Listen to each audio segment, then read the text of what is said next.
L-avveniment tant mistenni minn bosta dilettanti tal-aeronautika f'pajjiżna u mhux biss reġa' magħna. Dan kif bejn it-23 u l-24 ta' Settembru se jkun qed jiġi organizzat l-Air Show Internazzjonali ta' Malta bi flying display tul il-kosta ta' San Pawl il-Baħar fl-isfond meravigliuż ta' Gżejjer ta' San Pawl, il-Mellieħa u Għawdex.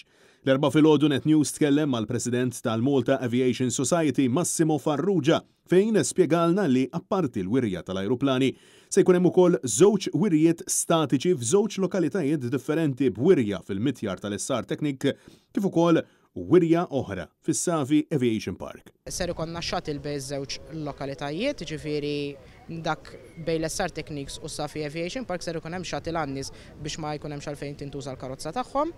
U mbagħad wara nofsinhar il-jumejn huma ser ikonna l-flying display li se ssir hawnhekk mal-Kosta tal-Qawra. L-għan prinċipali ta' dawn il-wirjiet huwa sabiex il-familji jgawdu minn din l-esperjenza u jersqu aktar żgħażagħ u tfal lejn il-passatemp tal-avjazzjoni. Massimo Farrugia spjega li b'kollox se jkunu qed jieħdu sehem f'dan l-ispettaklu 10 pajjiżi, fosthom il-Flying Bulls tal-Awstrija kif ukoll għall-ewwel darba l-Swiss Air Force b'ajruplani fost oħrajn tat-tip F5. Mill-Awstrija ser ikonna l-Flying Bulls li huma t-tim tar-Red Bull fejn daw ser jipparteċipaw b'4 ajruplani, ser ikunu wkoll qed jieħdu sehem fil-wirja tal-ajru.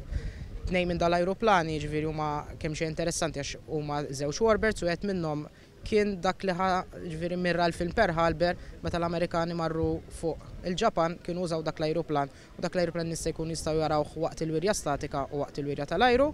Seru konna wkoll it-tim mill-Iżvizzera li huma t-tim il-Patriots Swiss li jtajru l-ajruplan l-F5 li din ser tkun l-ewwel darba li se jipparteċipaw Malta u ser tkun sfortunatament l-aħħar darba għax daw ser jirtiraw l-ajruplan mis-servizz. Se jkunu qed jirratornaw it-tant mistennija Red Arrows tar-Royal Air Force Brittanika famużi għal wirjiet akrobatiċi kif ukoll ħila u preċiżjoni tal-bdoti.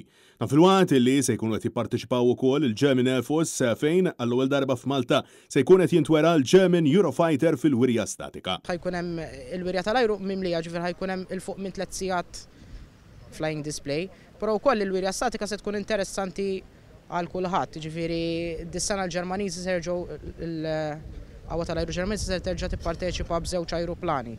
Ġifieri ilu ma jkollna l-German Air Force għal żmien twilu daw se jerġgħu jieħdu sehem, ġifieri ħadd naħsib li jkollna xi ħaġa li tinteressa lil kulħadd. Preżentament hemm għall-beħ il-biljetti Early Bird li huma disponibbli sal-ħadd 28 ta' Mejju. Bl-Air Show mistenni joffri spettaklu għall-familja kollha.